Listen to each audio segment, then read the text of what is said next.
The afternoon sun hung lazily over Port Harcourt, glowing against the faded rooftops and restless streets. The air carried the familiar scent of dust and diesel, the kind that clung to you, that whispered of life's hustle.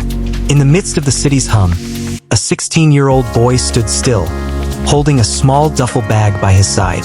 His name was Victor, and today marked the end of something, though he didn't yet know if it was an ending or the first spark of a beginning. The school bell had rung hours ago, but the campus still echoed faintly with laughter and footsteps. Students moved in groups, celebrating freedom, chatting about university dreams, and taking last pictures in uniforms they swore they'd never wear again. But Victor lingered quietly by the rusted gate of his college, his eyes drifting between the faded walls and the open road ahead. Inside him was a silence louder than any noise, a mixture of hope, fear, and the ache of an unshaken dream. Everyone had plans: medicine, law, engineering. But his own plan lived on the grass fields, in the feel of leather against his foot, and in the echo of crowds he'd only ever imagined. He shifted his duffel bag higher and began to walk. The field of hope. The field sat just beyond the neighborhood, hidden behind rows of unpainted buildings and tangled electric wires. It wasn't much, just patches of stubborn grass fighting for life, marked by uneven goalposts that had seen better days. But to Victor, it was holy ground. That day, a local scout trial was being held, organized by a small football academy rumored to have ties with a Lagos-based agent. It wasn't official, but in Port Harcourt, rumors like that carried weight.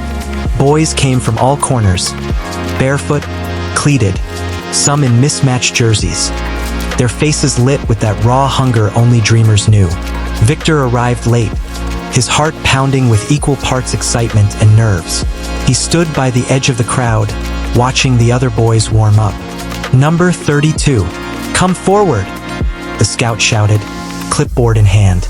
The players were split into groups of 11, each given 15 minutes to impress.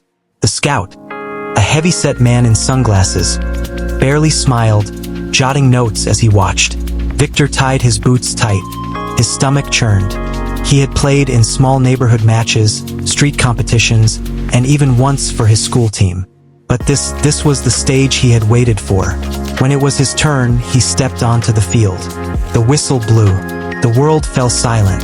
Every noise, every shout, every rustle faded until it was just him, the ball, and the dream.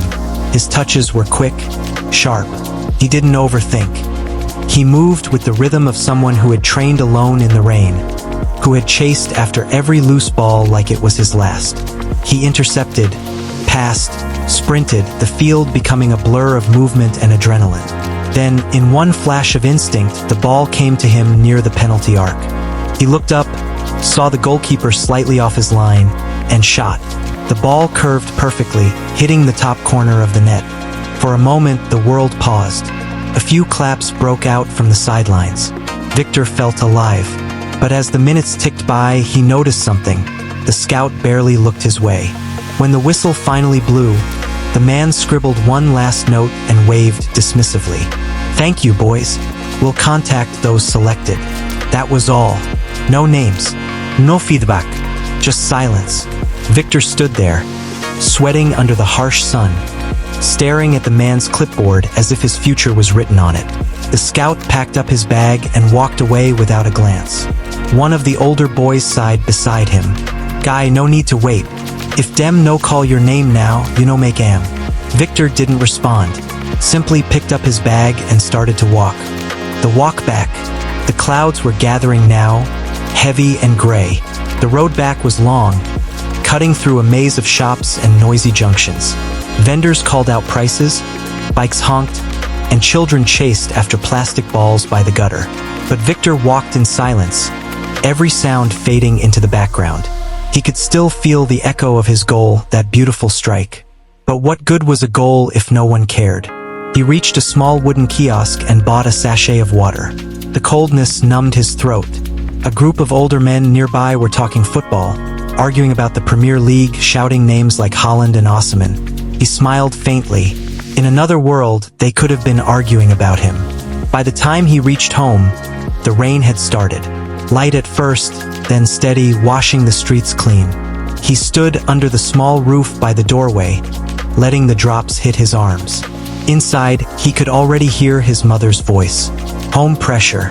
"Victor, where have you been?" His mother called from the kitchen, worry etched in her tone. "You left this morning and didn't even eat properly. Were you at that football thing again?" He nodded, quietly setting his bag down. She sighed, that long, weary sigh only mothers could perfect. "My son, I keep saying it, football is not everything. You've finished college now. You should be thinking of university, not running around with those boys on the field." He wanted to answer. He wanted to explain how alive he felt when he played, how the ball was more than just sport. It was his language, but the words stayed trapped. His father, sitting by the window with a newspaper, glanced up. "Your mother is right," he said firmly. "You're 16 now. It's time to focus. Education is the way out, not chasing shadows." Victor swallowed hard. "But what if my dream?" "Dreams don't pay bills," his father interrupted, his tone final. "Get into a good university. After that, you can think of football if you still want." He nodded quietly, but inside, something rebelled. That night, he lay in bed staring at the ceiling. The sound of rain filled the silence. He thought about the scout, the field, the look of indifference in that man's eyes. Then he thought about his parents, how much they'd sacrificed, how much they feared for him. But deep down, he knew he couldn't let go. Not yet. He closed his eyes and whispered to himself, "One day, a new chapter." Months passed. Victor obeyed his parents, studied hard, and eventually gained admission into the University of Port Harcourt. It was a proud day for his family. Photos, smiles, laughter. His mother's joy lit up the whole compound. But for Victor, it felt bittersweet. He wanted to be proud, truly, but his heart still belonged to the field. University life was noisy and fast-paced. New faces, lectures, and endless assignments. But every evening, after lectures, Victor would sneak off to the dusty sports field behind the hostel. That's where he felt free again. The university team practiced there occasionally, but he mostly played with friends, boys like him who hadn't given up on something bigger. Sometimes, they'd play until the security lights came on, sweat glistening under the orange glow. One evening, a teammate asked him, "Bro, why you never joined the school team?" Victor smiled faintly. "I tried once. They said they already have enough players." The boy frowned. "Then try again. You're good, Victor. Like, really good." He looked at the ball resting at his feet. The same kind of ball he'd been chasing since he was a child. "I will," he said quietly. The fire within. Weeks turned into months. Between lectures, exams, and life's routines, Victor kept training. Alone sometimes, with nothing but his thoughts, the sound of his heartbeat, and the echo of dreams that refused to die.